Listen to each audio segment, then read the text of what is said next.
एथर दुर्गा पूजार राजधानी रे हेब डीजे मुक्त भसाण राति 10टा भितर सरिब भसाणी उत्सव एने भुवनेश्वर शांति कमिटी बैठक में निष्पत्ति निया जायछि।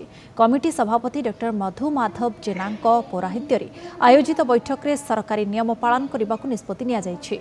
माँ दुर्गा मूर्ति रे केमिकल किंबा प्लास्टर प्यारिस रंग व्यवहार न करिबा, पूजा मंडप निकट रे पॉलिथिन और प्लास्टिक कटकणा मानिबा, मंडप निकट रे अग्नि निर्वापक सामग्री और पानीय जलर व्यवस्था आदि करने को निर्देश दिया जायछि। सेपरि वरिष्ठ नागरिक और दिव्यांगों पर स्वतंत्र दर्शन व्यवस्था, मेलोडी मंच निकट रे मद पी नाचिबा बारण सह रावण पोड़ी उत्सव में विस्फोरक बाण को बारण करने को पदक्षेप नियाजिब। पुलिस और प्रशासन सहित समन्वय रक्षा करी शांति श्रृंखलार सह आध्यात्मिक परिवेश रे पूजा कराजिब।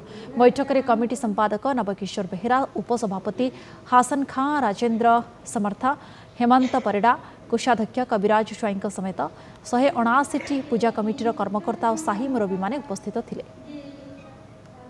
शांति कमिटी बैठक रे आमे निष्पत्ति नेलु जे पूजा शांति श्रृंखलार सह करवा एवं पूजा समय रे केवल श्लोक, चंडीपाठ, गीता पाठ एवं भजन रे सरकार नियम अनुसार जेतिक साउंड से अनुसार जीवा, डीजे भसाणी रे बसैवा नहीं।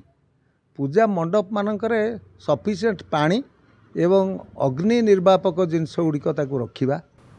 सीनियर सिटीजेन, महिला एवं दिव्यांग एमानक पई स्वतंत्र व्यवस्था करवा।